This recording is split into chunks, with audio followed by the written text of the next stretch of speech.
नमस्ते, मैं डॉक्टर कौशिक त्रिपाठी हूँ। मैं ASG eye hospital BT road Kolkata में रेटिना कंसल्टेंट हूँ।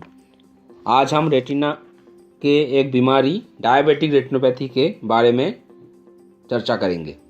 इस बीमारी का अगर जल्दी पता नहीं लगाया गया तो इससे दृष्टि की क्षति हो सकती है, लेकिन अगर बीमारी का पता चल जाता है तो हम इसका इलाज कर सकते हैं और दृष्टि को बनाए रखा जा सकता है। यदि आपको डायबिटीज़ है तो प्लीज़ रेटिना स्पेशलिस्ट से अपनी रेटिना की जांच कराइए, भले ही आपको आंखों में कोई समस्या ना हो, क्योंकि आंखों की कोई समस्या के बिना भी डायबिटिक रेटिनोपैथी हो सकता है। अगर आपको दृष्टि या आंखों में कोई समस्या है तो एक रेटिना स्पेशलिस्ट से अपनी जांच अवश्य कराइए। रेटिना को देखने के लिए हम एक ड्रॉप के द्वारा पुतली को डायलेट करते हैं। इस ड्रॉप के कारण आपको कागजात पढ़ने, मोबाइल देखने या ड्राइविंग करने में कुछ घंटों के लिए कठिनाई हो सकती है। रेटिना का जांच के लिए हम आमतौर पर fundus photo, fundus fluorescence angiogram या FFA, ऑप्टिकल कोहेरेंस टोमोग्राफी या OCT या आंखों के अल्ट्रासोनोग्राफी जैसे कुछ टेस्ट करते हैं। डायबिटीज़ के रोगियों में ग्लूकोमा या ऑप्टिक नर्व के रोग भी होने का चांसेस ज़्यादा होता है। अगर हमें ऑप्टिक नर्व की रोग का संदेह होता है तो हम और कुछ टेस्ट करने के लिए बोल सकते हैं। डायबिटिक रेटिनोपैथी के इलाज के लिए डायबिटीज़ या दूसरी शारीरिक बीमारियों का नियंत्रण करना आवश्यक है।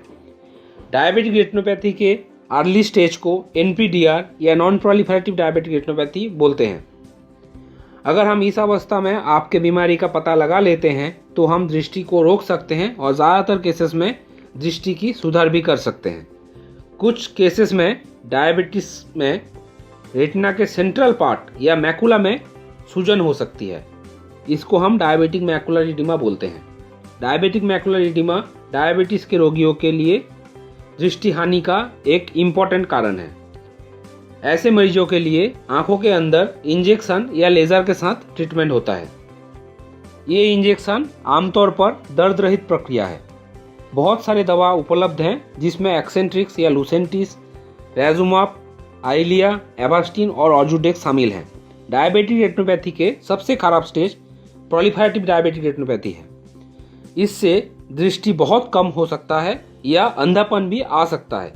ऐसे केसेस में सबसे बेहतर कोशिश के बावजूद सर्जरी करने की ज़रूरत पड़ सकता है, लेकिन अर्ली PDR के केसेस में सर्जरी के बाद परिणाम अच्छे मिलते हैं। अगर आपको एक बार डायबिटिक रेटिनोपैथी हो जाता है तो सारा जीवन आपको रेटिना के स्पेशलिस्ट के अंडर रेटिना का जांच कराते रहना चाहिए। सभी डायबिटीज़ के रोगियों को रूटीन रेटिनल चेकअप कराना चाहिए। हमें याद रखना चाहिए कि prevention is better than cure. अगर हम जल्दी बीमारी का पता लगा लेते हैं तो चिकित्सा से बेहतर परिणाम मिलते हैं।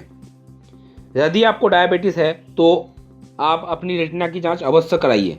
ASG परिवार से आपको धन्यवाद।